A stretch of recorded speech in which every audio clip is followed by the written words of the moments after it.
We would like to begin today's roundtable by taking a moment to acknowledge that ASU's Tempe campus is situated on the ancestral lands of Indigenous peoples and sovereign nations of the Salt River Valley, including the Akamila Odom and Peepash nations, whose knowledge and stewardship of the lands and waterways allow us to be here now.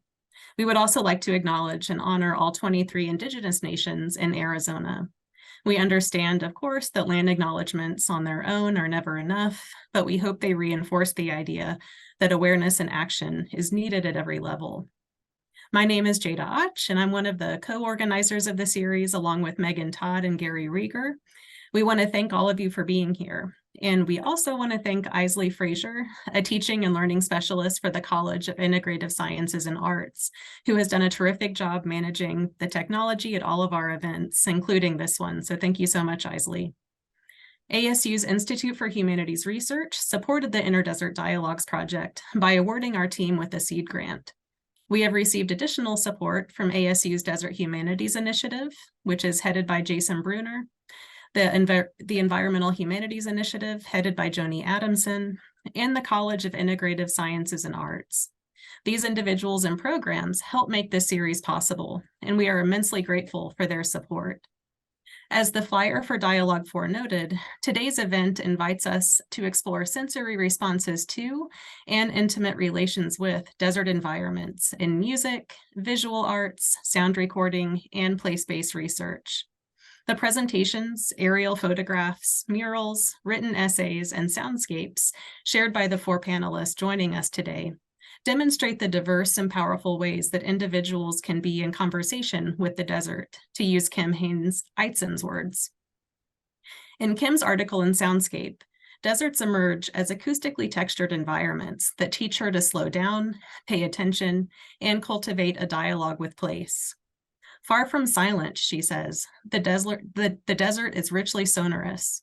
In the soundscape she shared from the Judean desert, we hear a thick whirring of both natural and man-made noises. At times, the line between the natural and man-made blurs into messy wonder.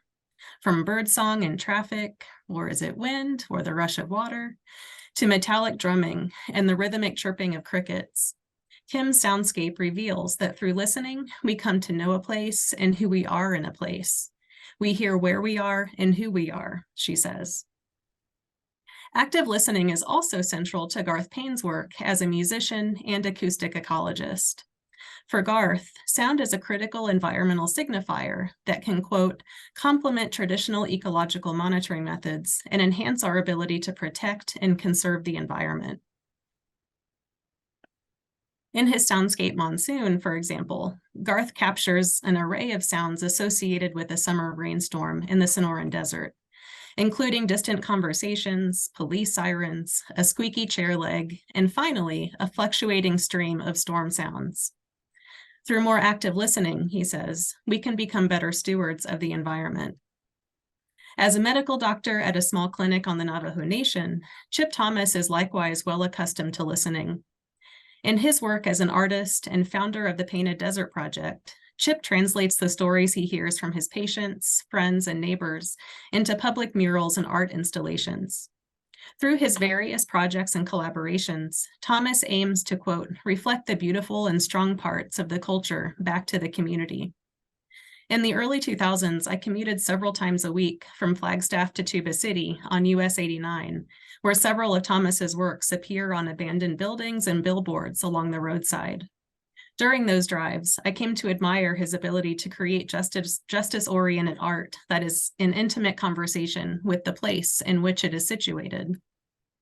Like Thomas's work, Will Wilson's project, titled Connecting the Dots for a Just Transition, is also deeply committed to social and environmental justice on the Navajo Nation. According to Wilson, the project, quote, focuses on the toxic legacy of uranium extraction and processing on Deneta that continues to threaten the health of its people and land, he writes.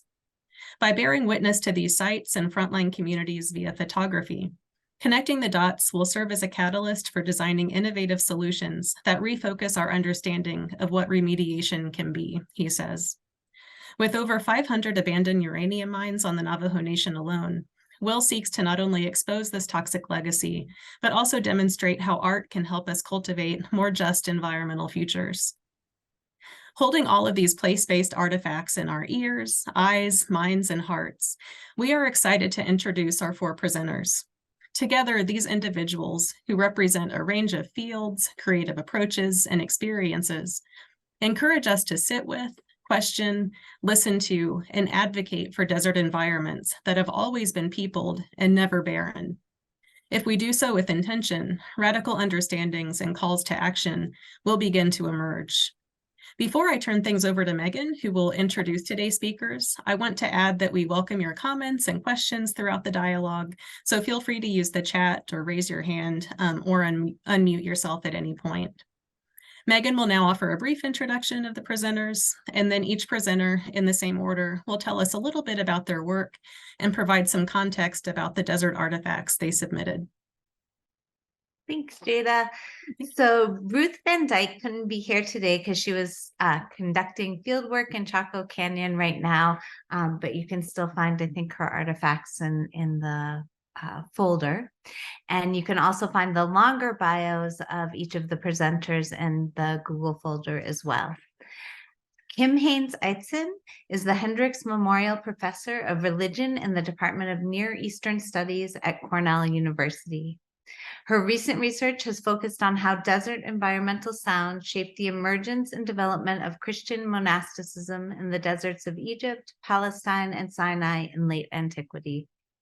Since 2012, she has conducted field recordings in the deserts of North America and the Middle East as part of her research project, which culminated most recently in the book, Sonorous Desert, What Deep Listening Taught Early Christian Monks and What It Can Teach Us. Each chapter in the study of monastic texts from 3rd to 7th centuries concludes with a set of recordings that resonate with soundscapes of the past and help us listen more closely to the subtle and dramatic sounds of the desert. The recordings can be accessed via SoundCloud, and Kim has provided the link in the shared folder. She enjoys dividing her time currently between Ithaca, New York, where she works, and Portal, Arizona, where the high desert landscapes remind her of her childhood in the Middle East. Garth Paine, who we hope will be joining us very soon and will introduce, Garth Paine is here. Garth Paine is a composer, sound artist, and academic based in the US and Australia, and known for his pioneering work in the field of sound art and for his innovative approach to creating immersive and interactive sonic environments. As a professor of digital sound and interactive media in the School of Arts, Media, and Engineering, and a professor of music composition in the School of Music, Dance, and Theater at ASU, Garth explores the intersection of technology and art with a focus on the ways in which sound can be used to shape our understanding of the world around us. And you heard some of his soundscapes as you entered the room tonight.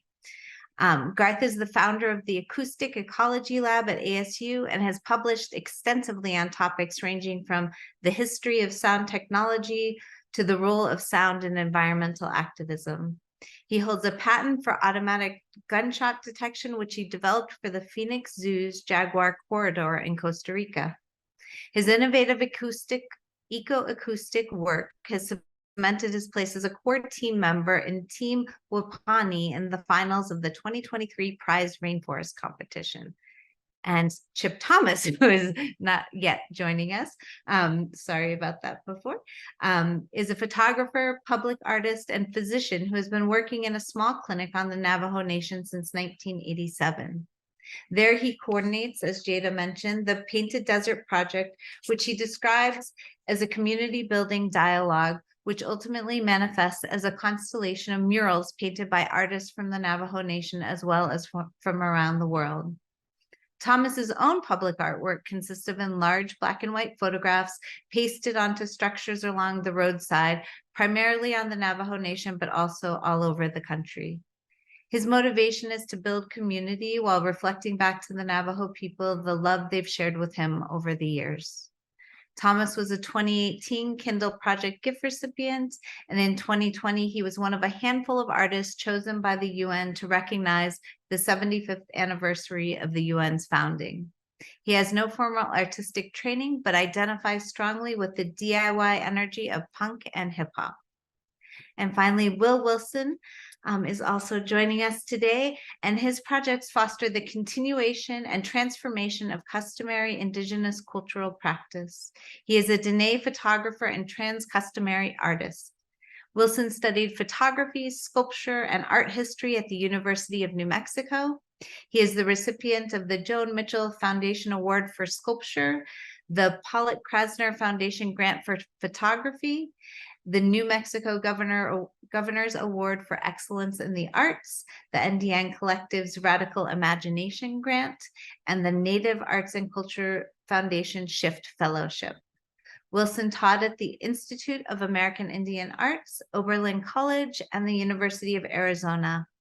In 2020, he was the Doran Artist in Residence at Yale University's Art Gallery, and in 2022 co-curated Speaking with Light, Contemporary Indigenous Photography. He is currently an associate professor of photography at UT Austin. And we'd like to welcome all of our presenters who are in the room and who aren't just yet, hopefully will be joining us. Now, each presenter who is here, please, we'll invite you to share a little bit about your work, your background, and the desert artifacts that you shared prior to this panel. In order to leave enough time for a group discussion, we ask that you keep it to about 10 to 12 minutes. And Jada and I will try to alert you with a waving emoticon or an actual wave if you are getting close.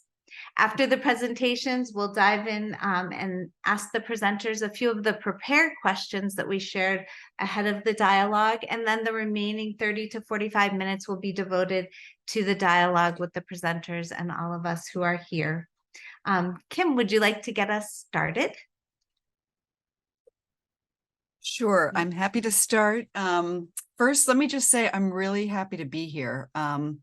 And thank you for this invitation. And I am here to learn as much as to talk about my project. I just want to, I really look forward to learning from everyone.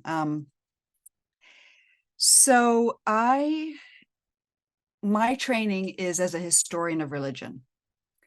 And in particular, religions whose origin are in the Middle East, and the period I normally work in is the 1st to 4th century.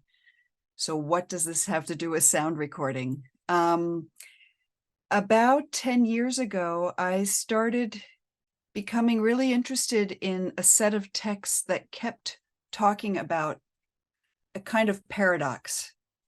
On the one hand, these texts, so they roughly date from about 300 to 700, were all about kind of a monastic quest for silence in the desert. Silence and solitude, all about this kind of journey. Let's go to the desert, let's find solitude and silence. And yet these texts are also constantly reminding the reader of all the noises and all the distractions and all the disturbances. So I became very interested in both the language, I should say, all these texts that I worked on for this project were all in Greek. I was interested in the kind of language that was used for sounds. And so some of the vocabulary was, it's very fitting for sound in the sense that it's seismic. It's disturbance. The sounds have a kind of, you can almost feel them having kind of an impact on the body of these monks who went out into the desert. But I started becoming very frustrated with my texts because they seemed very flat. And I decided that although my training in a way is in book learning, I needed to learn by doing. So I started making field recordings. And initially, I think my impulse was, I'm going to record silence. I'm going to go out and record silence in the desert, and it's going to be so peaceful, and I'll have this great experience. And I didn't find that. So it really was a process of discovery, both about the past and the present, by doing field recordings. And so I went back to the Middle East and made recordings in southern Israel, the Negev deserts. Because of security issues, I didn't go to Sinai for this project. And then I also, since I have I spend as much time of the year as I can in the Southwest, I started recording also in the Southwest and the 4 North American deserts. And a puzzle for me was to grapple with not wanting to say, find a sound, record that sound, and say, oh, that's what monks were hearing. I really was looking for a kind of resonance, a kind of conversation through the medium of recordings, through the medium of sound between the past and the present.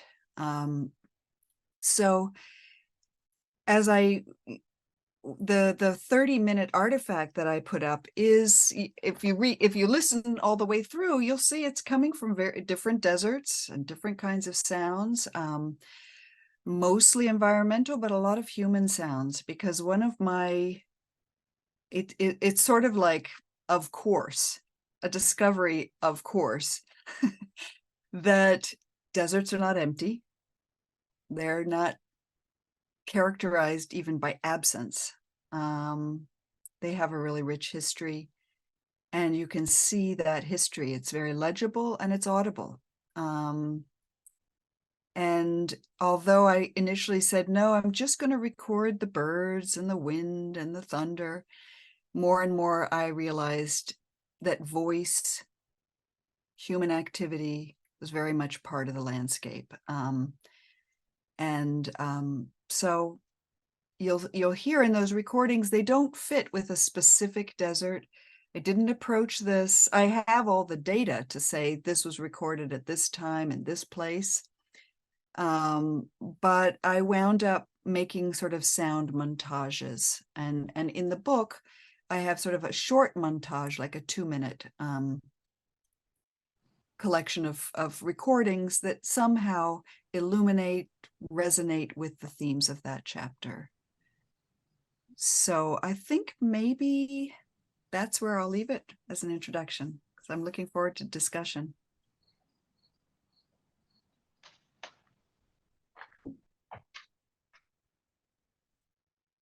Thank you so much, Kim. Garth, would you like to follow up and share something about your artifacts? Hi, Chip. Welcome. I'm so glad you could join us. You just came in. We did a little bit of an introduction and shared your bios, and then we're taking about 10 minutes to share. Each of the presenters are taking about 10 to 12 minutes to share something about their artifacts or your story or whatever you would like. So okay, after yeah, Garth will come. Apologies for joining late. We're happy you're here, and after Garth, we'll call on you if that's okay. Cool. So thank you, Yada and Megan, for inviting me today. And certainly I was looking at everybody else's artifacts and being enthralled with what I saw as a kind of common interest, to use Kim's word just now, of resonance, of energy. And I want to talk a little bit about that. When I first arrived in Arizona, I grew up in Australia, in the southern part of Australia, so not in the deserts, but did travel to the central Australia, to the deserts a fair bit. And one of the things that I find super interesting is that the energy that comes out of the land here in Phoenix or in Arizona is quite similar to the energy that comes out of the land in Australia. I feel remarkably at home in the energy that's present here. And I arrived at ASU about 12 years ago in July. And I do a lot of field recording. So I grabbed a rental car and headed north out into, I think it's called Dead Horse Valley, to make some field recordings. And of course, it was like 120 degrees or something like that by the time I got up there. And I hadn't really thought it through. I was just eager to go out and explore this place that I just moved to. So I set up some field recording equipment, and normally I lie down on the ground next to it to feel the energy and to be as present as I can possibly be in that environment and listen myself. And of course, after only a few minutes, I was not able to do that. It was just so darn hot.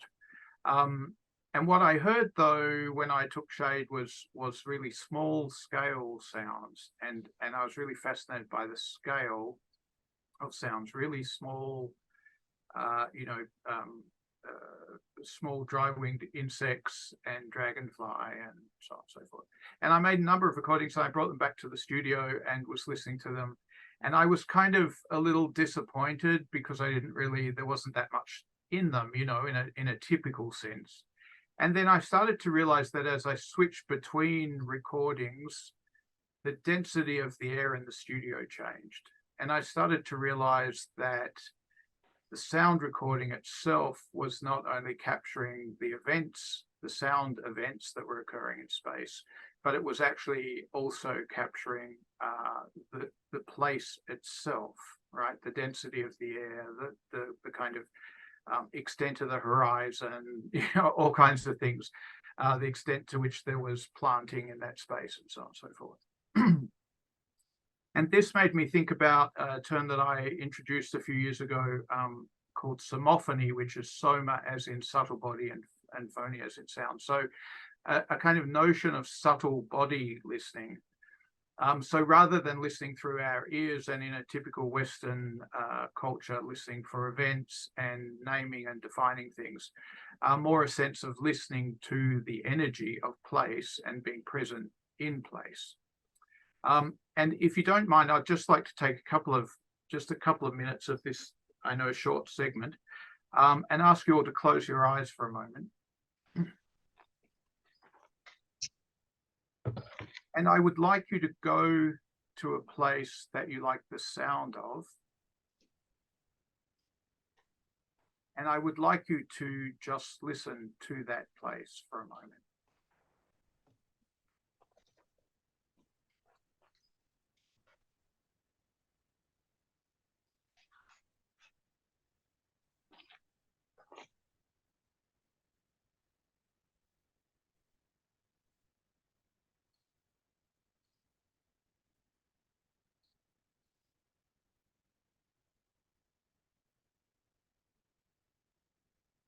Okay, so given time, I'll call you back. Now, my hypothesis, without having the time to ask you all, is that none of you had a lot of trouble going to that place, and all of you could listen to it. And I think that that is a really interesting phenomenon, because for me, it shows that sound is a fundamental part of our cellular makeup. It's not just a memory that we're reconstructing, it's embedded in our body. So what we just did is we placed ourselves back in that place, in that context, in that sonic environment, and listened to it, right?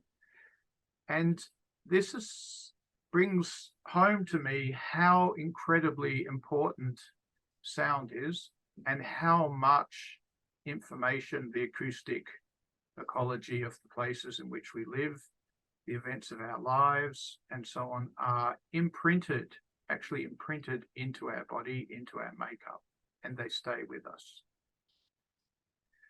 So it's not surprising then that as I've developed research around climate change and working with community groups to make regular recordings and track changes in the acoustic properties of environments such as Organ Pipe Cactus National Monument, Joshua Tree National Park, you have a photo of up before, and other places, we have found changes in the acoustic properties of those environments as impact by climate change.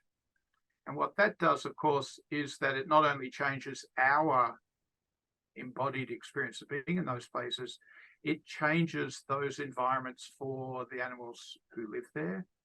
It means that they can't necessarily find food so easily. It means that they can't find mates so easily necessarily. And it could mean that they leave those environments not because the things they require to sustain their life are not present, but because they can't hear each other.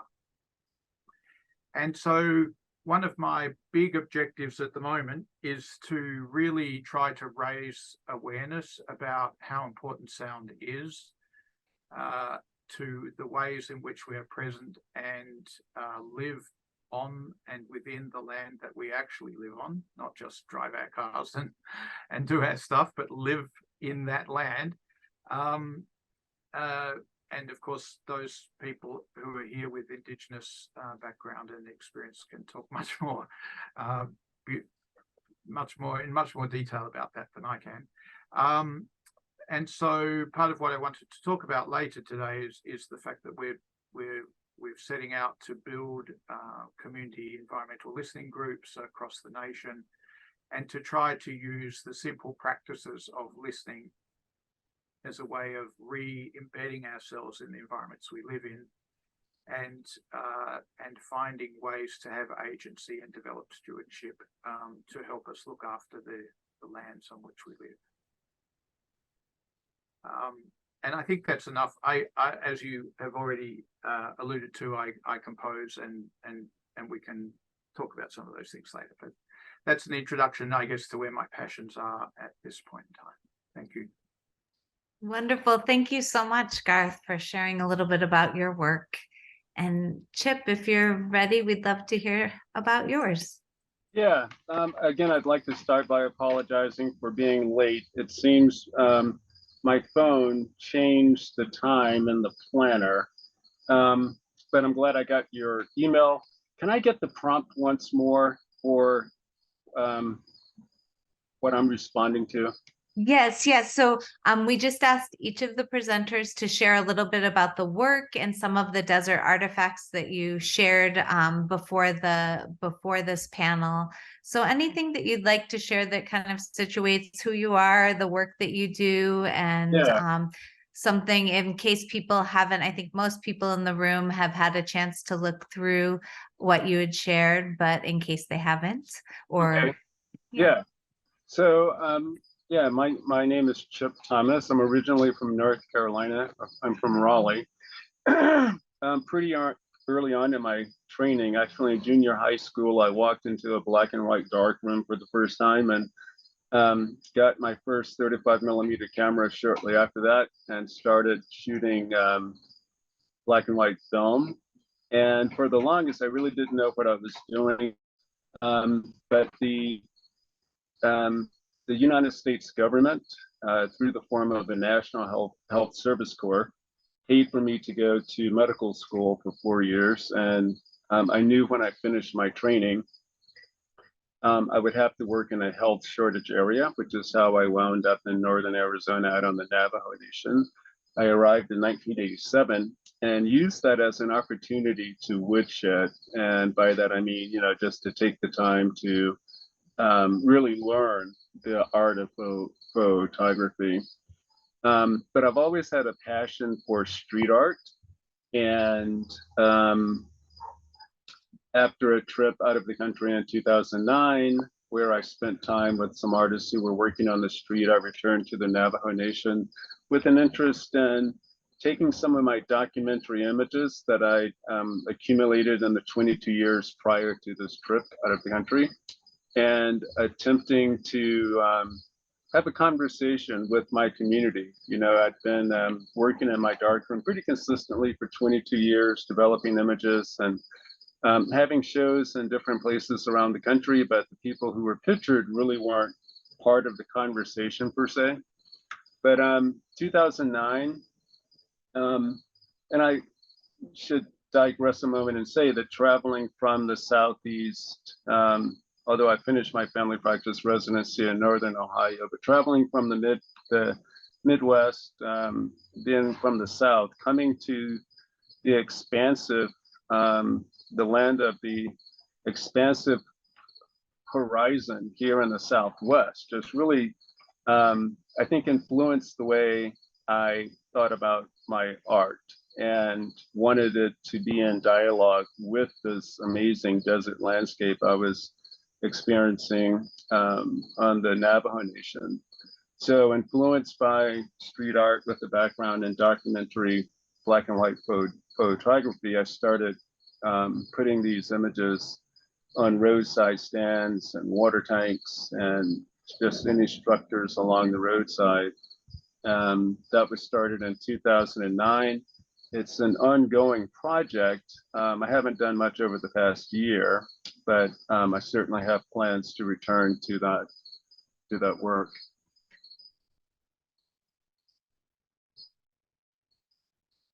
Thank you so much. Yeah. And Will, if you'd like to share, and then we'll dive into some questions. Okay, I'm going to share my screen and show some pictures. I'm Will Wilson. I'm a citizen of the Navajo Nation, a photographer, an educator. Are you all seeing the full-size images? Not yet. Oh, okay. Let's see. Share. Oh, there we go. Okay, big map, the Navajo Nation. Yeah, so I've been working on this project, and my artifact is well, I sent in a website, so a URL, but this is sort of a longer form explanation of that project and what the URL or the website hopes to sort of encapsulate. For a few years now, I've been doing this project called Connecting the Dots for a Just Transition, looking at sort of the legacy of uranium extraction and processing on the Navajo Nation. And this map is sort of the genesis of that title, Connecting the Dots. All these dots are abandoned uranium mines on the Navajo Nation, you know, which is a very arid space. It's sort of a high desert landscape. So, and I particularly focused on sort of that region you were talking about between Flagstaff and Tuba City earlier, because I grew up in Tuba and my family and our sheep camp and our lands are sort of in that region. And there's about 100 abandoned uranium mines that have been identified along that stretch of 89 North there in northern Arizona. Oops.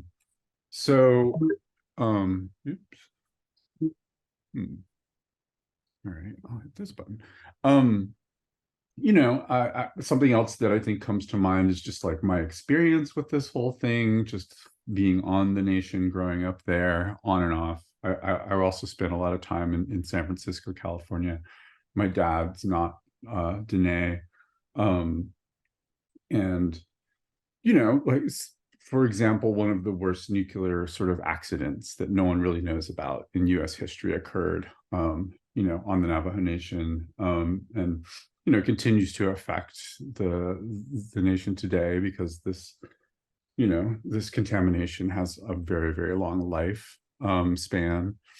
And just thinking about how photography might be used to sort of bear witness to that kind of history. And also just, you know, I think having an excuse to be out on the land and kind of experiencing it from a very different perspective. You know, the availability now of these commercial drones has just sort of shifted, you know, I think and opened up a kind of perception of the land that previously, you know, wasn't accessible to a lot of people, right? Unless you had a small aircraft, you couldn't experience the world this way. And it's just fascinating to me, you know.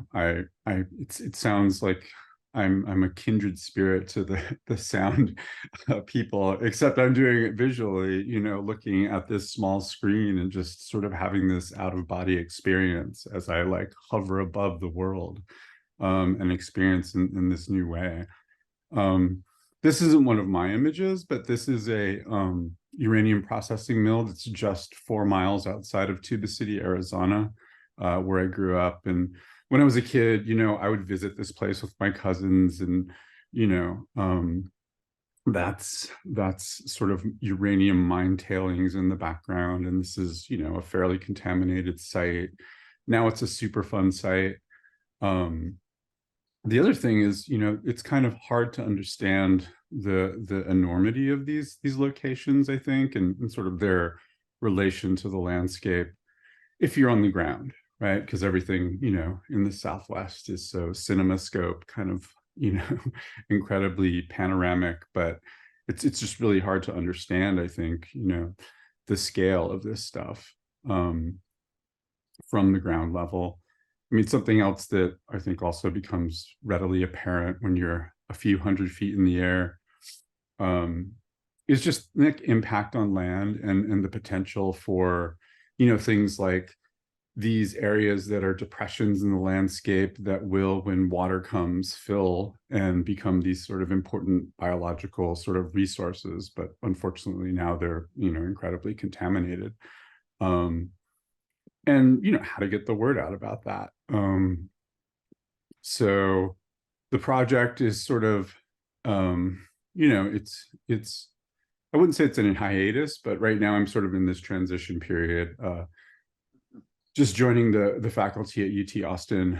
I've been doing the project in collaboration with folks at Diné College through some really nice support from a couple organizations that I'll talk about in a second.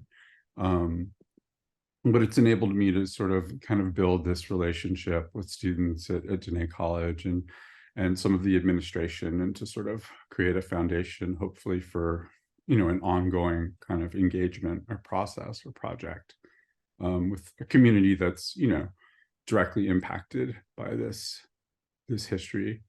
Let's see.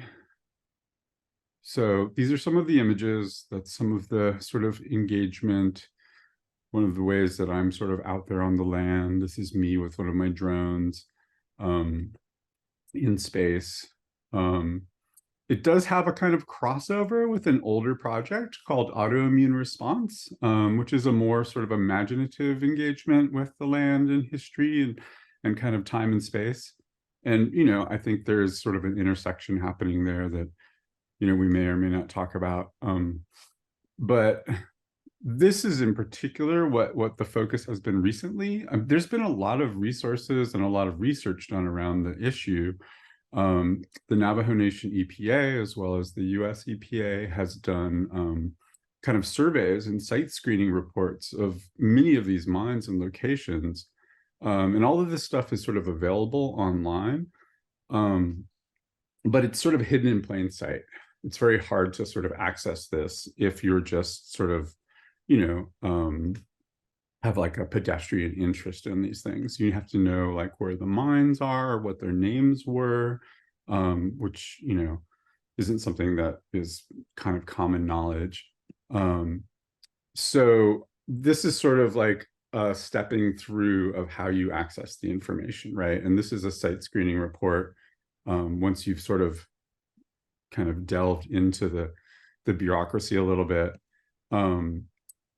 they do have GPS locations. So I've been sort of like actively rebuilding this information into like a public Google Sheets that has active links to all the site screening reports, and it's searchable by chapter, because most people know what chapter they're in, right? And it's like a county, right, on the Navajo Nation.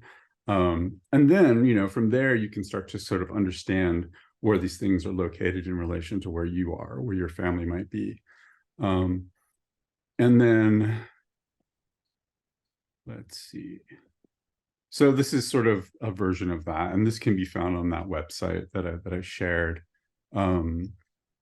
It's just like an easier way to access this. And then this has become sort of the foundation for an application that we're developing. So a mobile app that will kind of understand where you are in relation to these sites, right? And then so you'll just be able to bring up, kind of your location in relation to these different sites, click on them, easily access the site screening reports, and kind of know where they are in relation to where you are. So on top of that, and Chip is part of this, we're doing a sort of an ongoing speaker series, kind of thinking about how to approach this issue from a number of different perspectives, right? And that's titled Reframing Indigenous Remediation. And there's, I think, 6, 7 speakers, and that hopefully will start to kind of aggregate a few more talks in the near future. But so this is the mining app.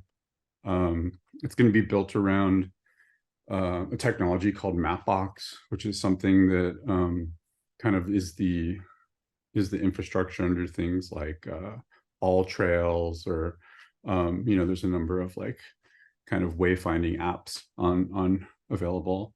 But yeah, essentially you'll just be able to kind of see where you are in relation to these sites and click on them and very quickly get access to that information. And yeah, and just other iterations of this kind of information. I often do like kind of installation in relation to this. So this is a recent kind of installation at the Utah Museum of Fine Art up in Salt Lake. And they partnered with a local nursery that had a relationship with the university, and we actually kind of focused on looking at phytoremediating species. So it's also exciting to kind of collaborate around these ideas and these issues with other artists and other folks who are doing similar stuff. So and then just have to thank the sponsors. So the Native Arts and Culture Foundation and Indian Collective for their generous support of the project. And thank you so much for putting this together and inviting me, allowing me to share. Well, thank you for sharing. I think we are all grateful that you made it here today, all 4 of the panelists and everyone in the room. And I think you brought up a lot of interesting things we could dive into, but I'll start with one of the questions that we had shared earlier. And that's just thinking through, as you let the sonic impressions and the visual impressions that have been shared and that were shared in the Google folders before kind of wash over you. I'm curious, as the panelist, what you see in terms of how the desert artifacts might speak to each other, and how, if we think of them in terms of a sort of collection or archive, archives are a site of work that's been done or history, but they can also be a site of future building and kind of hold that tension, and are then always in relationships with power and presence and absence. And so I'm thinking about like the ways that you might see this collection of artifacts, what kind of work they might do together, what kind of impressions they leave you with. So that was sort of a long, tangled question, a bit messy, forgive me. But if any of you would like to dive into that and speak to the relationships that you see building in this panel.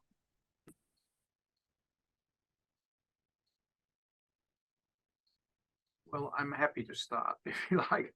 I guess I made some notes as I was looking through them about what it means to be present, and what it means to be truly present, and what is truly present. And what I noticed that really interested me was this sense of, to go back to what I was saying earlier, energy. So in Chip's incredible, enormous photographs on the edge of the road and so on, this kind of power and energy, but a stillness, a kind of equanimity, a kind of balance that's present there. And so my own experiences of listening and recording in the desert are those kinds of experiences where I really try to move past thinking. This is both true and not true, but I was going to say move past thinking in the moment about the human impact and habitation and so on and so forth. And to focus on being deeply present in the moment.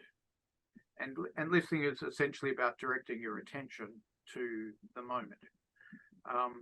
And so I felt like I saw that heard that in all our work, and in many respects, although a lot of the work that I'm doing that's in the, is working with communities in the desert and so on, is around climate impact and human presence and anthropocentric impact. What I think is so powerful about the desert is that you can move past that, and that you can be present in the energy of the land and in the moment in a way that's very difficult to achieve in an urban environment.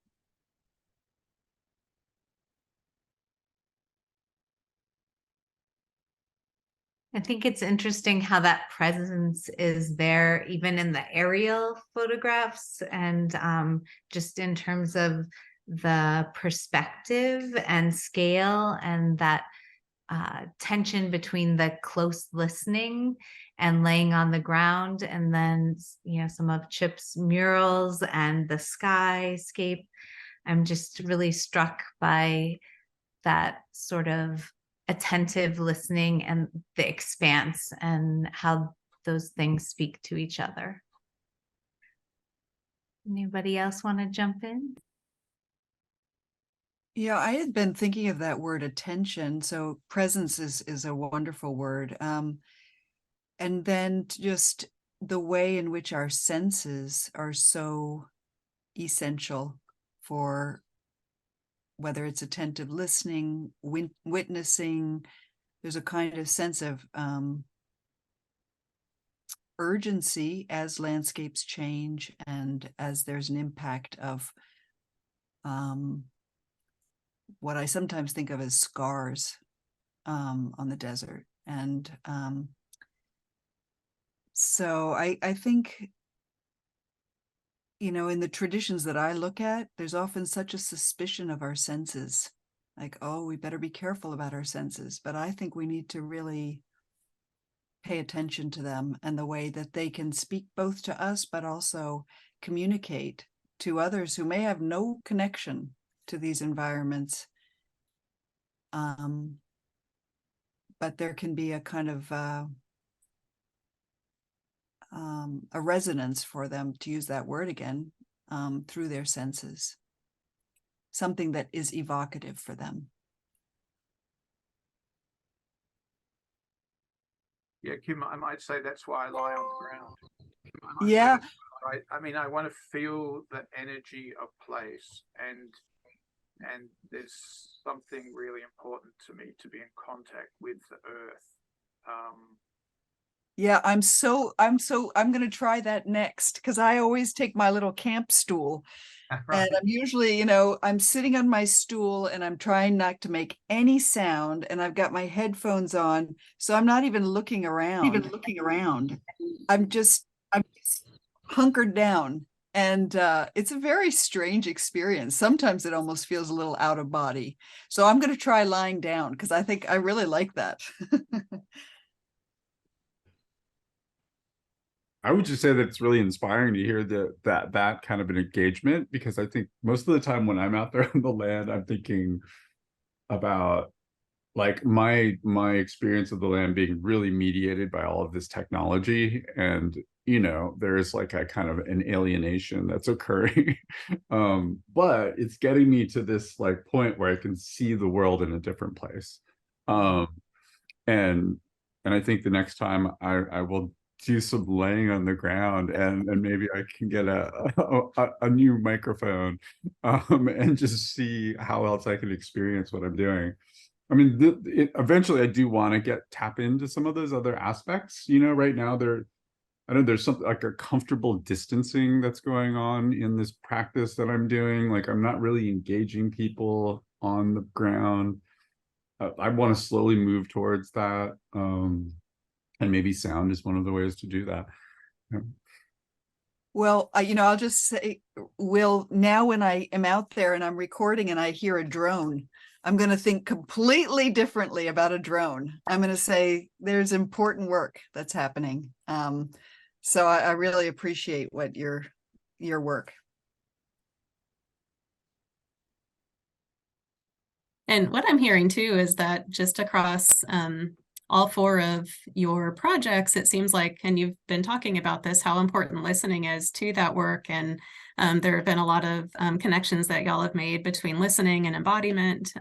Kim, you even noted that a lot of times sound was interpreted as sort of a disturbance against the body. And, I'm imagining, Garth on the ground trying to, feel the sound through his body. And Will, you mentioned too that, the use of the, drone is sort of an out-of-body experience, but it allows you to experience the land in a very different kind of embodied way. So I'm wondering if you could say anything just about, listening as either a method or practice, and how maybe others could, practice that kind of attention or listening when we enter, some of these environments. So just what that method or practice looks like for you, and how we can become better listeners.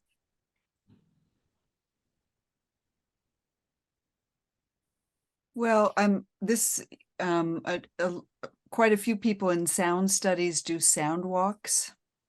So, I mean, for me, recording really is a way of honing a listening practice. I mean, I don't want to put my recording equipment out there and then go and come back later and pick it up. The whole goal for me is to be in that place, and sometimes to be mystified by what I'm hearing, or completely surprised or completely annoyed, but to sit with it. One of the things I do with students is a kind of sound walk, where you go through sort of different stations and see what can you hear, and what can you identify, what can't you identify, what's the feeling, what does it make you feel in your body. And so I think those are, for me, it's really recording that's the most, but I don't ever, when I go for walks, I can't ever put on headphones, because I just want to hear the sounds in that place. It's a kind of sound walk. Yeah.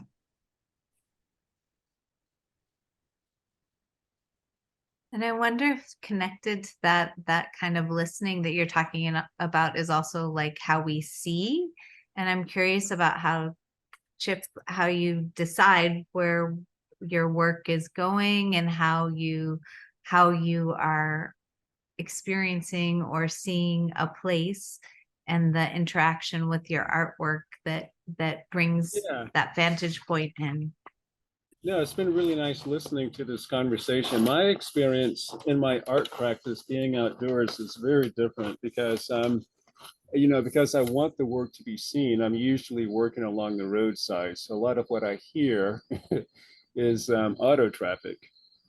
But one of the things I truly appreciate about being outdoors, especially working on a big wall, getting there early in the morning and then leaving in the evening, is the quality of light over the course of the day, and just being present and experiencing that. Some of the sound, well, it's interesting. There was a comment made earlier, I forget who made it, about incorporating sound. I think Will may have made it, but I worked with a friend a year ago, in fact, just north of Flagstaff along Highway 89. We did 2 installations that were sight and sound installations, where my friend used a solar powered amplifier to that was attached to a speaker. He made like 1 sound loop that was 10 minutes of water sounds from different places, including the Navajo Nation, that accompanied visuals that I have that are water related. The other sight and sound installation is at the old Juanetta Trading Post, and back in what I think was the ice house. But this one speaks to uranium extraction on the Navajo Nation, and my friend got Geiger counter sounds, as well as public service announcements from the 50s dealing with radiation exposure, and created a sound loop to accompany my visuals for that installation. But the sound that really speaks to me literally speaks to me strongest and most deeply when I'm outdoors and working on these projects is people from the community stopping to share stories and just, to be present with me during that time. Yeah. Beautiful. I might come back to technique to go back to your question, Megan, about practices. So I often run listening workshops, both with my students and in the public and with national parks and so on. And it's the kind of core of the environmental listening groups project that we're setting up. In fact, I hope, the final draft of the field guide, which will help establish these groups. And that is to teach a little toolbox of listening techniques, which we all do intuitively, but we don't generally have a name for them, and so we don't have them as a kind of defined tool, if you like. And so these three modes are I call active listening, passive listening, and directed listening. And so passive listening, just very briefly, is seeking to listen to everything simultaneously, the whole environment. It's extremely hard to do because our kind of biology teaches us to listen for change and essentially to constantly listen to see that we're safe, right? But it's a really interesting technique if as you practice it, because you come back to feeling this kind of overall atmosphere and energy, the kind of energy of the place you start to hear. And so that's passive listening. And then directed listening is the opposite of that, which is essentially to place your listening out at, let's say there's a bird call or something, to place your listening out at that call and, like a microscope, examine every micro detail of that sound. And it's amazing how you can really place your senses a long way from the body and really start to interrogate the sound for very small micro properties that you just wouldn't otherwise hear. And then the third is active listening, which is really listening to all of the interrelationships, the reverberation of sound coming off trees or rocks in Joshua Tree, buildings and urban environments, animals talking to each other, etc. And so that's really the acoustic ecology as a whole. So I teach that little kit, and if we have enough time, we do a kind of blindfold exercise where people have to tell a partner what they're hearing, with the caveat, which is that they can't name the source and they can't use metaphor. So they have to describe the sound directly and to talk about the sound directly. For most people, that comes back to the fact that they don't have any language for that, and they haven't really thought about how they talk about or describe sound directly. It's very easy for us to say a squeaky sound and a rattly sound and to use all kinds of metaphors, but to actually talk and describe that sound directly is a very difficult thing to do. And so that's my kind of little toolkit, if you like, that I go out and teach. And I've found that students, for instance, and then I encourage people to practice that, 5 minutes, a couple of times a week or whatever, that by the end of the semester, students are coming to me going, oh my God, I'm like hearing all this stuff I never heard before, and so on and so forth. And I think it's just because then you can name that mode of listening, and that means you can actually go and practice it and use it intentionally in your life, rather than it being a kind of intuitive thing. Yeah, that sets us up really nicely for, kind of thinking also about just the technology that y'all use in the work that you do. And I'm wondering if you can talk a little bit about the different technologies that you use to do your art making or your research, such as, drones. And Will, I'm so glad that you shared that image of you working with your drone, because a lot of times those technologies are kind of hidden, and, we see what the drone sees, but we don't get to see the technology itself that's making that work. So yeah, and the question that we shared with you in advance too, when it comes to technology, we were thinking also about how in other hands, some of these technologies might be used for, kind of nefarious purposes to, surveil land and people, to police people, to, map extractable territory. And so I'm wondering too, just how the work that you're doing with your technology as an aid maybe challenges or speaks against some of those other ways that your technologies can be used.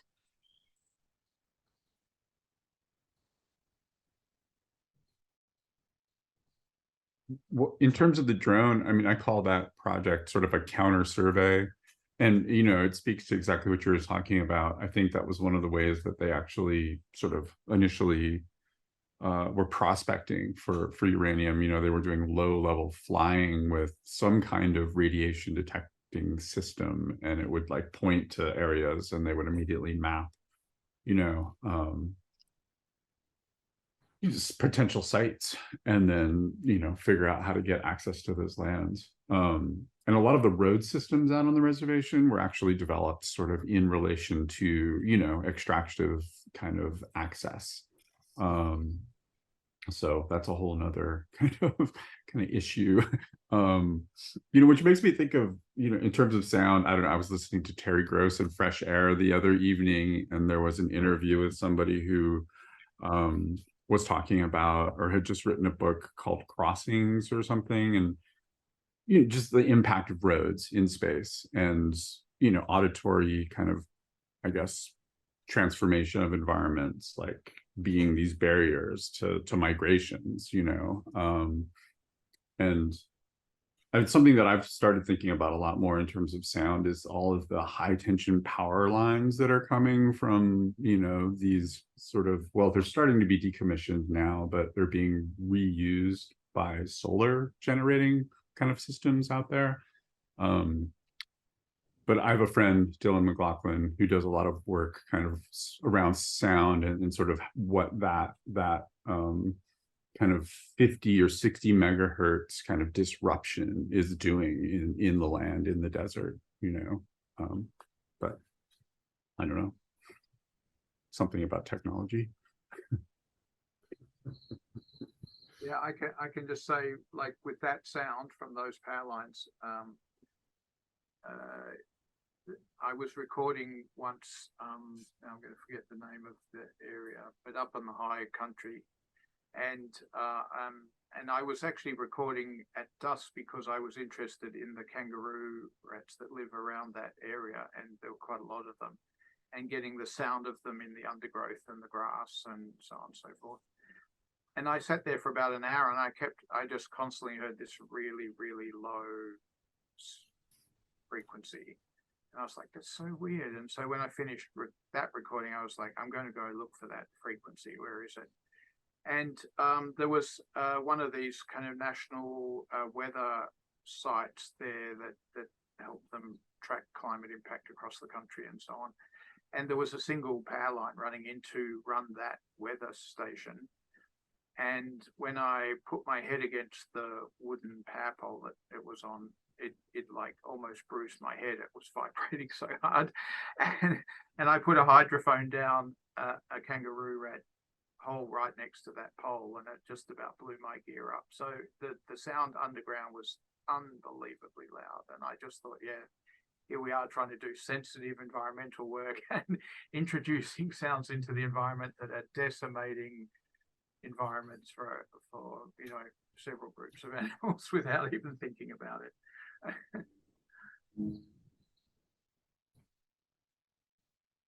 I sometimes find that the microphones pick up things that I don't hear. And it could be an issue of attention, or what kind of listening I'm doing. I guess one of the things that I do wrestle with, what does it mean to go to a place and record it and then bring it back and you have this thing, a recording as a thing. What am I doing? And of course, when I listen to them, I can be back in that moment and in that place. And it's like it's the experience for me, but it can also be kind of alienating for people who don't have that kind of experience. So I do think a lot about that, about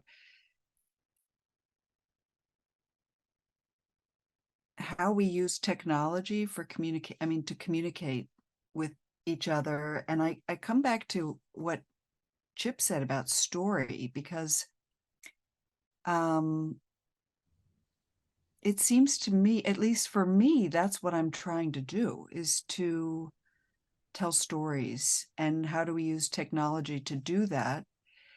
And the texts that I'm studying are all stories, little vignettes, little almost random little stories. And we have stories in our heads all the time. We're constantly kind of got loops in our head with stories, and then we're listening to others' stories. So I do think, I'm not sure where I'm exactly going between technology and story, but I think there's some kind of, something to think about there in the relationship between using technology and telling stories and listening to stories. And I think what you said about communication and also about alienation, and then the ways there's like that tension of alienation, but also the stories that can open up, or the ways that sound or image can open up community and build relationships. So I'm curious about the technology in service of, right? Like, what is it in service of?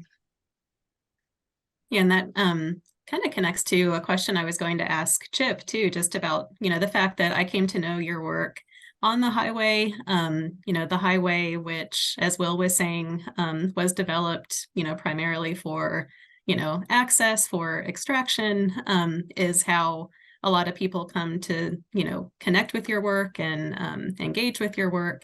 And oftentimes the work that you're putting along the roadside speaks against, those extractive histories and nuclear colonialism. And so I'm wondering if you could say a bit about that, or just about the process too of, oftentimes you're taking these photographs that could sometimes be kind of lost in an album, or, in a dusty archive somewhere, and making them, giving them a different kind of life out in the world. And so just that process and the technologies involved. Yeah, well, so I was thinking about the technology that I use. I use the camera. I use, a computer to research the stories, as well as to work images up in preparation for printing. So the prints themselves are inkjet prints. However, one of the things that I do appreciate about my practice is its tradition, in that the process of applying the paper to a building or surface, really the technique that was used as far back as the 1800s, maybe even earlier, to get broadsides or posters out into the public, to communicate with people. So it can be done cheaply and effectively, and yeah, as you said, there's frequently a narrative associated with the imagery that's chosen. And I want people to feel good about especially the people in the Navajo Nation, to feel good about the imagery that's being used. But yeah, occasionally I'll take risk and we'll choose a side in an issue, such as Will was talking about, the over 500 abandoned uranium mines on the Navajo Nation that are contaminating the land, water, animals, and people. So yeah, my use of technology, I'm in Moab, Utah now, which I just did an installation here at the Moab Museum. And it's from 1956, McCall's magazine took a photo. They were having a parade, and there's a woman, there's a three women sitting in a Jeep wearing nice white gowns, and the one sitting highest in the back of the Jeep has a mining helmet on, and on top of it, there's like the atom with the rings made of aluminum. And it says the richest town in the United States, 1956, because of uranium extraction. So yeah, I mean, I like to think that my use of technology is minimal, but I was in a lift today and I was saying I love taking the tools of industry like this and, you know, subverting the paradigm of it to make art with that technology. Yeah.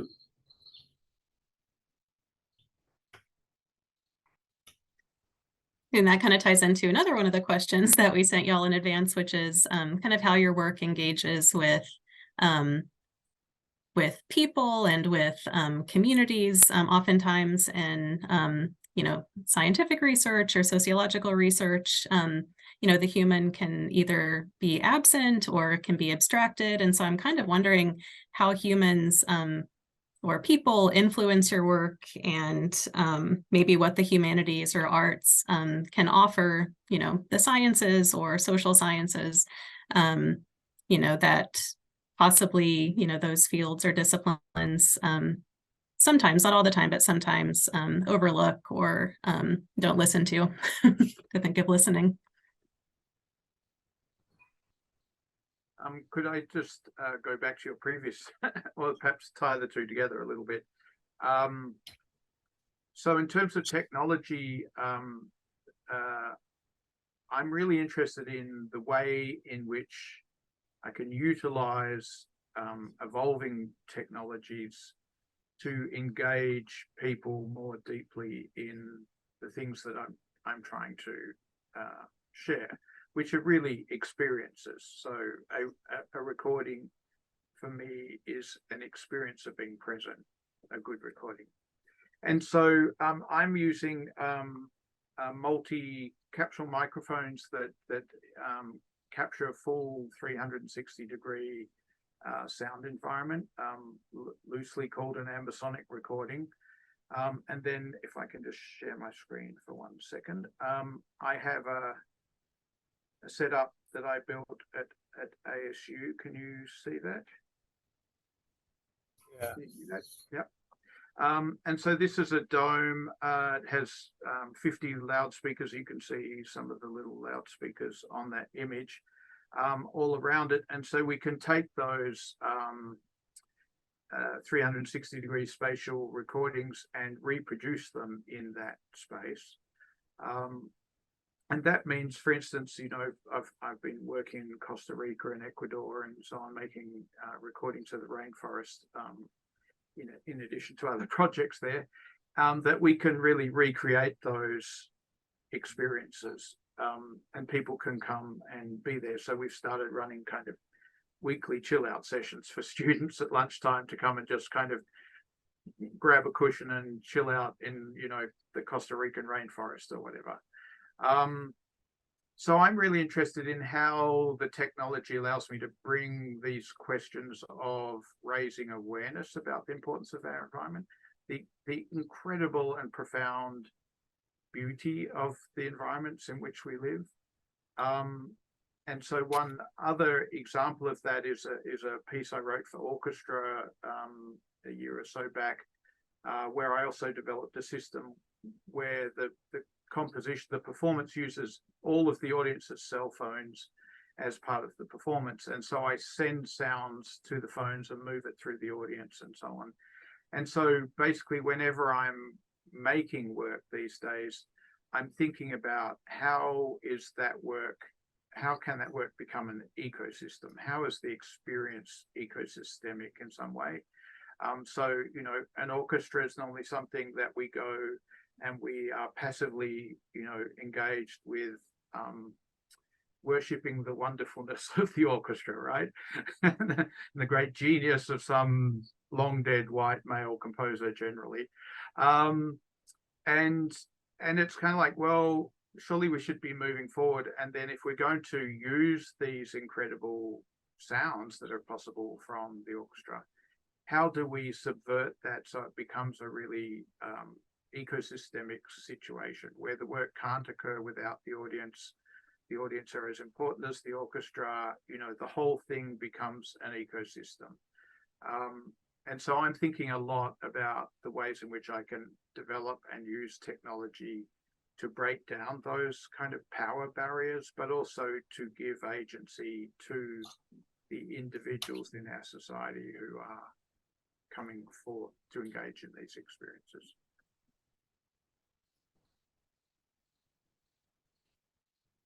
And that really leads into the final question before we open up, which is to think about desert futures. One of the impulses for this series was to think about how we bring together sort of interdisciplinary understandings of the desert and concepts of desert futures, and to think about how your work, whether writing, murals, soundscapes, photographs, installations, scholarly work, music, what are the intersections between, and going back to that sort of tension with the archive, that idea of like what we're presencing and then what we're building towards. That idea of the abolitionist future, right, is about presence and building what is life affirming. And so I'm just curious if you can speak a little bit, and I know Garth already led into that, how your work is part of building towards a desert future that you want to see.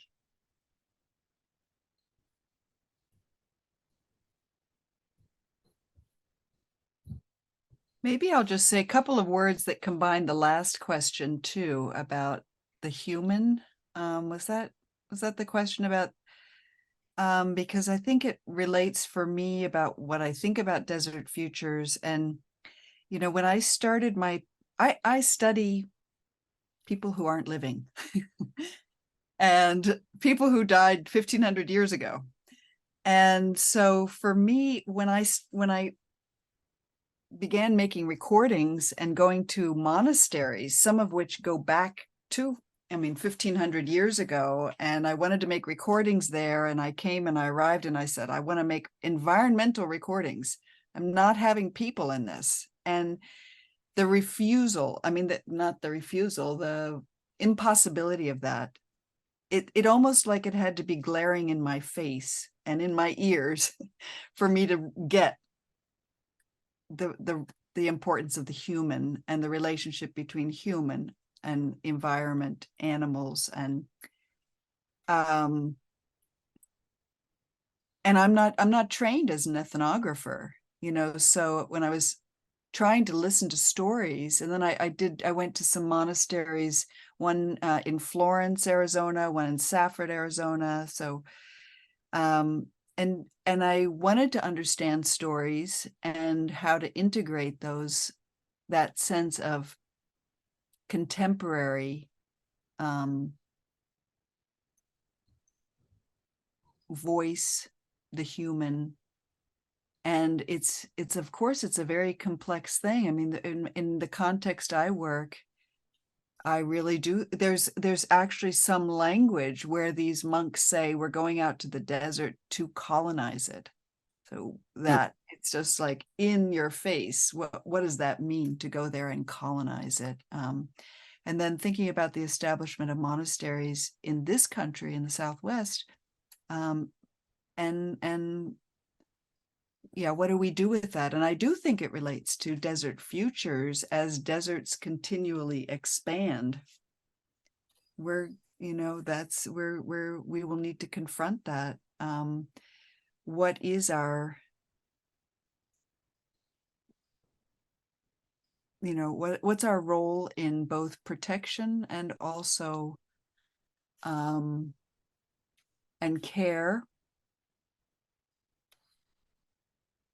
but also a kind of flexible human, life in desert environments, without kind of coming up with some sort of script. This is what we have to do, because it's it's a long history and complex.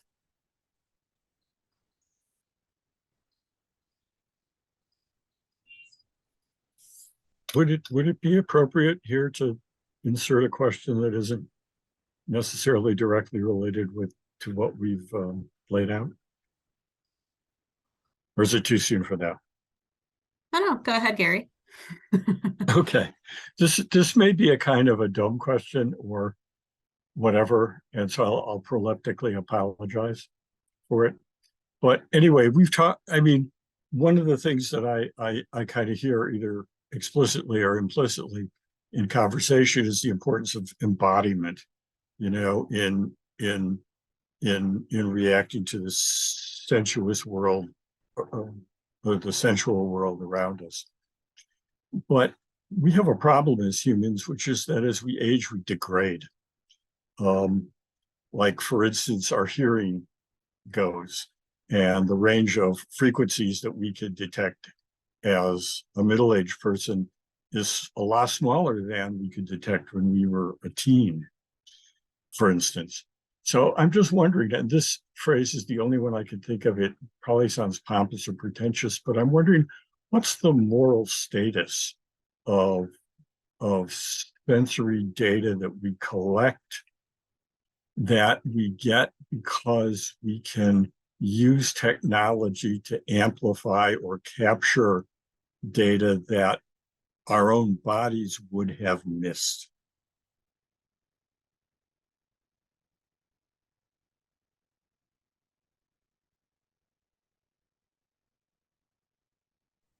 Gary, And I say this as someone actually who just a couple of years ago had to get hearing aids.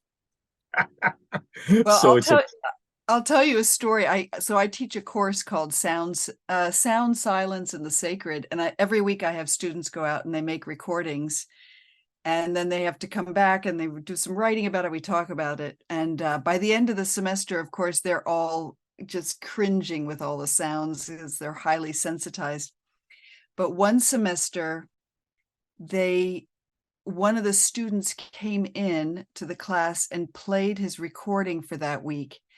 And all of the students immediately put their hands on their ears, and they were just like writhing really in pain. And I couldn't hear it.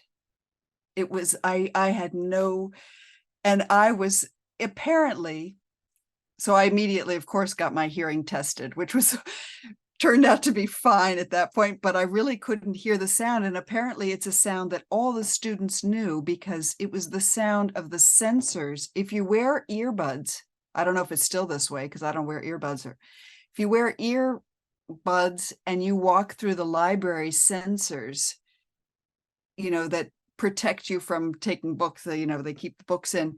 If you walk through those, apparently those earbuds emit a really high-pitched screech.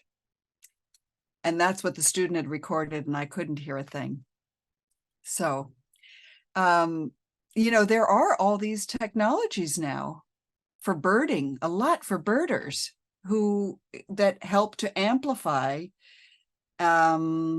this, not just amplify. I think I haven't really looked into exactly how they work, but all these apps and different kinds of technologies to enable people who are losing hearing to continue to be able to hear birds.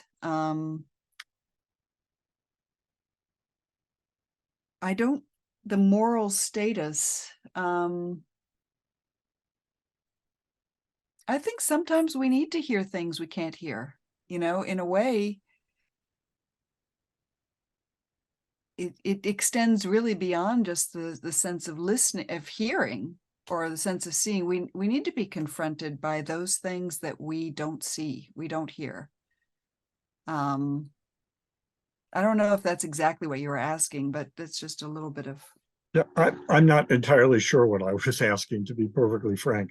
It just occurred to me as someone whose hearing has in fact degraded quite a bit as I've aged.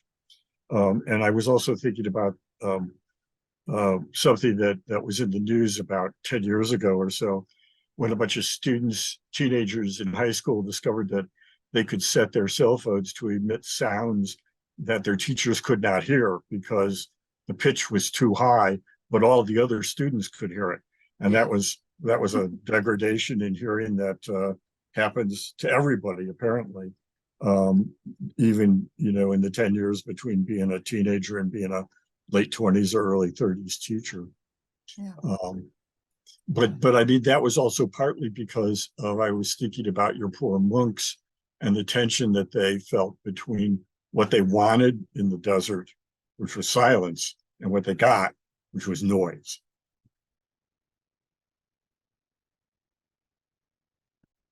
Yeah, I'm wondering too, Will and Chip, just with your more visual work, if you wanted to respond to the question about desert futures as well, just how your work, you know, possibly attempts to cultivate, you know, the kind of future that, you know, you would desire, that you think is more just, or that is more joyful, or yeah, any of those questions about desert futures as it relates to your work.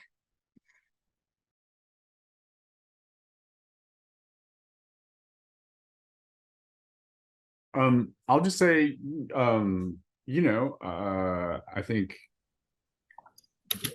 using the technology and making like this information available to a broader public is something that hopefully is going to make the desert a safer place to inhabit for people who live out there on the nation. You know, don't herd your sheep in that direction if you happen to live next to, you know, an abandoned uranium mine, or I mean, some of these places are really close to where my family sort of has their sort of rangelands, and I certainly was not aware of their presence. And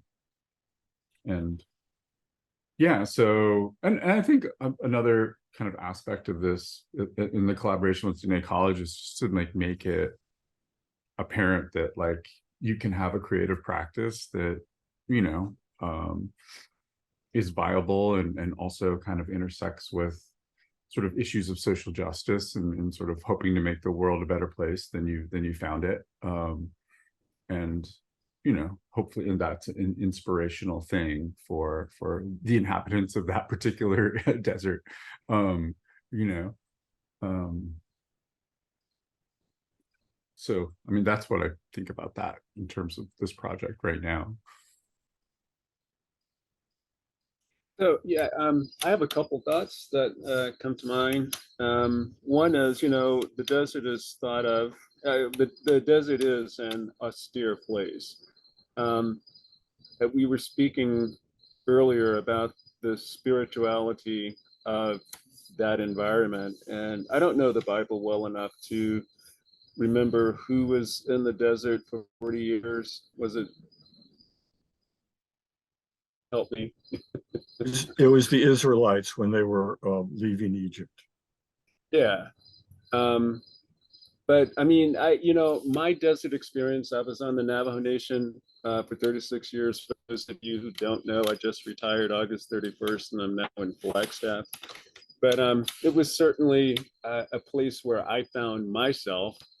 And I think in terms of desert futures, there's a lot to be learned for the future by looking back. And one of the lessons certainly that we get from deserts and the people who dwell in them is how to conserve, you know, how to not just survive, but thrive in what is otherwise an austere environment. I did a project with the UN in 2020 because they were anticipating worldwide a surge in mental health issues accompanying the pandemic. And I was invited to do work on the nation, the Navajo Nation. And the question for me became not so much what is it that people need during this time, but what can we learn from them during this time of austerity. So I see Desert Futures really as an opportunity to look back and learn from the past as we go forward, hopefully in a more conservation-minded way.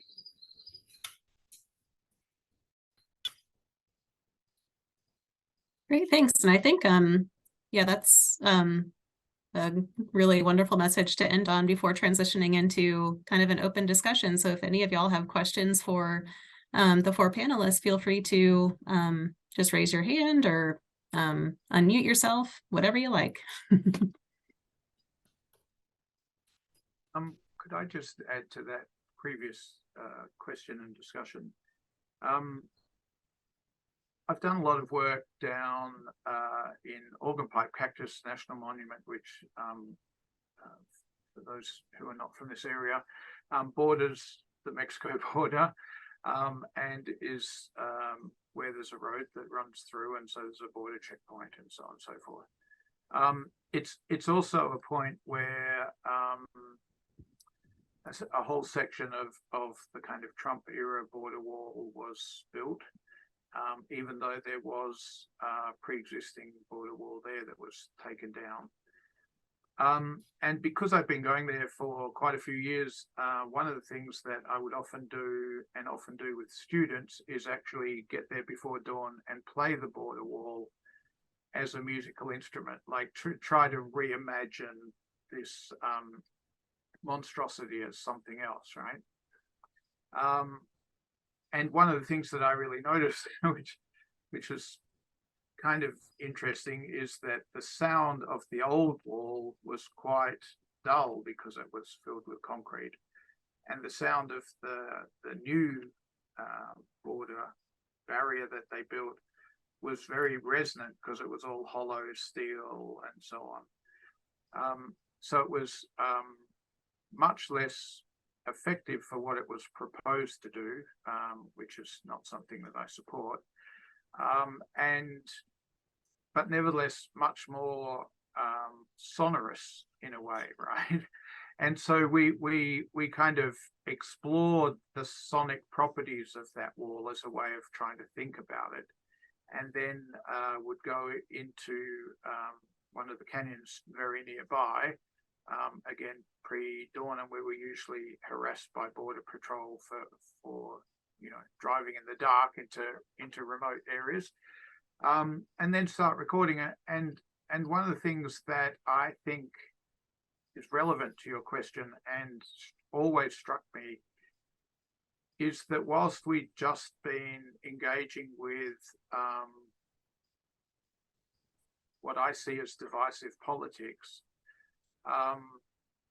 when we lay down and listened on the ground right next to that site, we received tremendous beauty and balance, and in other words, the environmental quality of what's around there is really amazing, and the kind of beauty and balance and tranquility of that reminded me that humans can be really stupid and we can make a lot of noise and be really worried about things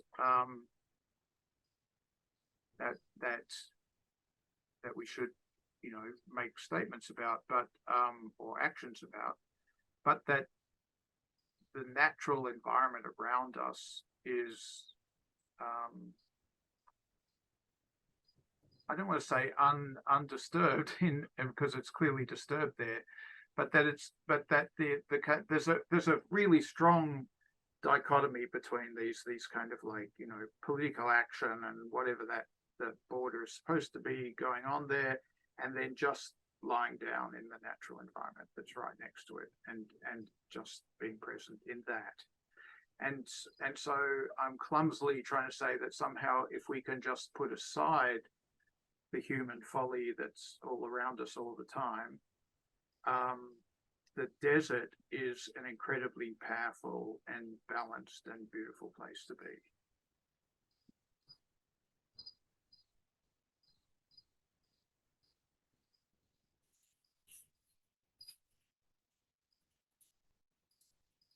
Yeah, what questions do y'all have for the presenters? Jason, hello. Yeah, hi. Yeah, thank you all for the conversation. I've really enjoyed it. And thanks for sharing your various work. I guess the question is more directed to a combination of Will and Chip, but not exclusively. Will, when you were showing the images that you had taken with the drone, I was struck by how lovely they were, these mines. I mean, I had quite an, I mean, I was just kind of deeply compelled by their aesthetics, especially the ones from, that were really high up. They had like these really lovely kind of, I mean, if I can use that word, sculptural type elements to it that to me sort of, especially ones that had like these kind of like long, smooth lines to them. And it reminded me of the Michael Heiser humongous sculpture in a way, in Nevada. And it sort of came to mind because of something that Chip said at the end of one of his conversation pieces, which was, to take technology and subvert it by making art with it that might somehow sort of take the power that's it's inherent in the media and maybe cause it to do something that was beyond its intention.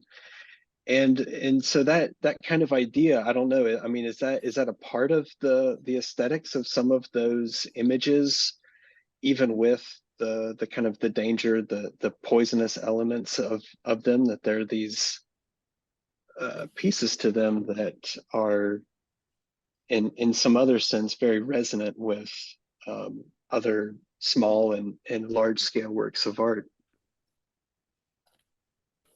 I mean, it's interesting that you bring that up because I am working on a series that's just doing sort of a comparison.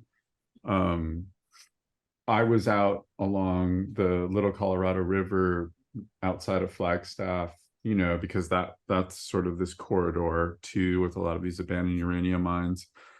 And I was like, I think I'm close to Rodin Crater, which is James Turrell's sort of like opus magnus, that he's been working on for the last 50 years. And, it's approaching this like openings site. And I discovered that it's like, it's his land kind of butts up against the Navajo Nation right along that corridor where, all of these roads were created for kind of access to these sites. And I don't know what I think of that yet, but it felt sort of good to, in a way, count coup on that kind of intervention in the landscape that's going on for like a very, maybe noble purpose. Like it's, this masterwork by this artist, that's having this existential kind of transformation of the landscape that he wants people to kind of come and enjoy. And I've sat through some of his, his kind of sites. I can't remember what they're called, but and it's been beautiful, the kind of experience I've had in those. But I still don't know how I feel about that particular that project, because it's like right there, sort of at the base of one of our sacred mountains, it's just this interesting kind of intervention. And just to like, I'm doing this series where I'm just pairing those up. I went and shot Spiral Jetty. I'm going to go do the Sun Tunnels, and I might try and make it out to the Heiser Desertscape and just kind of pair them up with these other kind of interventions in the landscape that are, very toxic. But yeah, I mean, on some level, they're really beautiful too. And yeah, I haven't really figured that one out yet, but I think it's going to be an interesting series once it's kind of developed.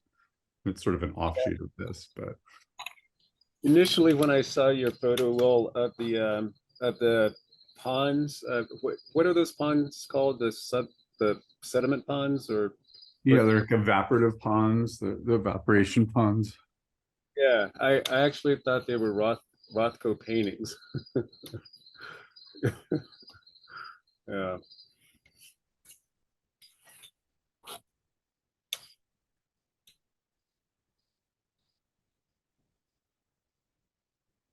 Yeah, any other questions? I'm loving just sitting with the silence too, thinking about silence. Can I go back to Gary's question briefly?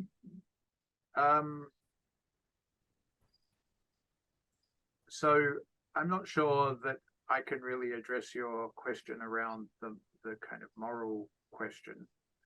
But I think it's worth thinking about the fact that in, you know, mostly in the West, we think about, I'll just talk about listening as being, you know, as having some gold standard, like, which I think you're kind of referencing, right? Which is that, you know, young children, and we've talked about students, can hear, you know, frequencies that we can't hear. But I think we forget that hearing is principally psychoacoustic, which means, you know, that vibrations come into our ear, tickle little hair cells in our inner ear, become electrical impulses that go to the brain, and we construct whatever it is that we're hearing and how we're hearing that, and so on.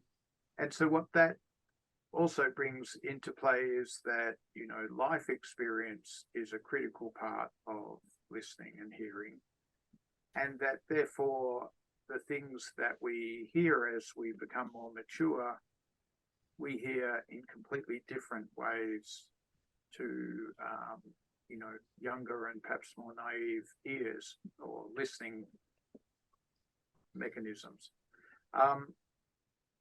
So I would strongly encourage against feeling like there was some gold standard where if you could hear everything in, you know, from 20 hertz to 20 kilohertz, you know, you would have, you know, a better engagement with the environment. I don't think that's true. And I also, you know, spoke briefly earlier about this idea that I put forward of somaphony, which is this idea of whole body listening, which is, I think, you know, really powerful, and something that when we're younger we don't have time or patience for. So I think that there's, you know, a range of ways of thinking about the way in which life experience and maturity enrich our listening experience, even though our apparatus might not be as pristine as it once was.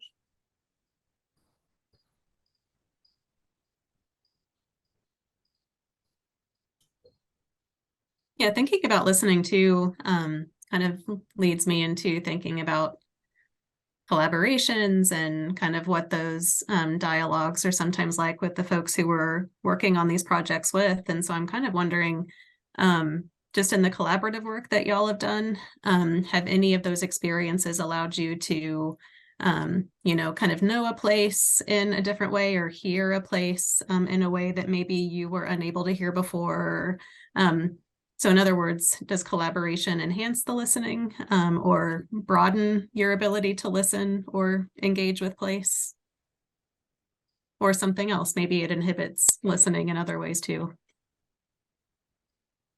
And I mean listening not just with the ears, but kind of just as a way of engaging through any sense.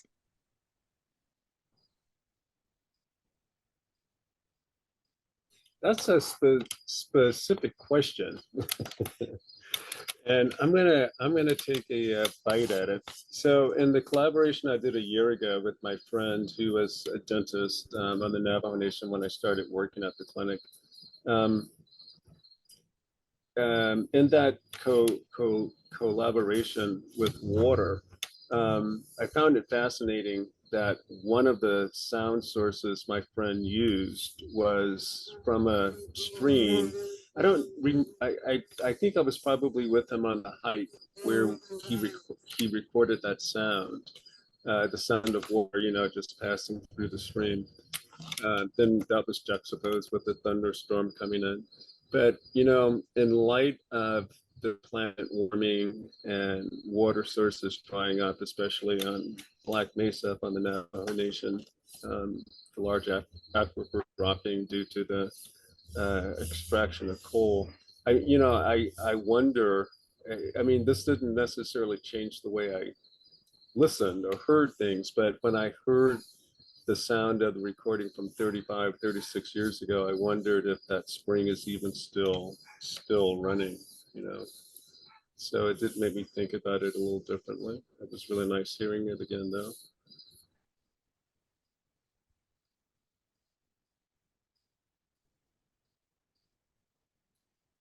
Yeah, I think I would just add that in the Listen project that we've been running for 10 years or so, working with communities in Joshua Tree and Oregon Pipe Cactus and so on, going back to record at the same place, you know, over a long period, regularly over a long period of time. But it, you know, gives me quite a detailed knowledge of that place. Now, of course, if you just go and sit in the same place regularly for over a long period of time, you would have the same experience. You know, but I know where these little bats live, and I know when they'll come out, and I know, you know, what their small light wings are going to sound like, and you know, there's a whole bunch of qualities of that environment that I've learned in quite a lot of detail by just being present there to record and to listen on a regular basis.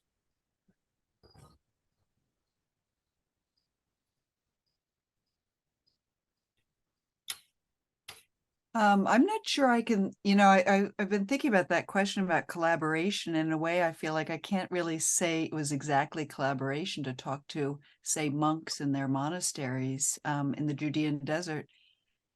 But I certainly, it was very important for understanding a sense of place and experience. And I was really struck when I went to this one monastery, just sort of to the east of Jerusalem, down in a wadi, and talked with the abbot of the monastery, the head of the monastery. I said I wanted to record sounds, and the first thing he did was pull out his cell phone and say that's what he likes to do too. And, you know, I learned a lot from him about the sounds of that canyon throughout the year. I learned, but another word, you know, it seems like it maybe is the opposite in a way of collaboration, but it's one I've been thinking about in this discussion is confrontation. And I don't mean that in a kind of hostile or violent sense, but rather like with Will's pictures, I just felt like they were, you know, they were so impactful. I mean, yes, I thought they were beautiful visually, so striking, and they were confronting, you know, and that what does it, we confront ourselves in place, but we are confronted by, and I don't really, it's a word that I'm going to sort of keep thinking about, confrontation, and maybe in relationship to collaboration. How do those two things go together?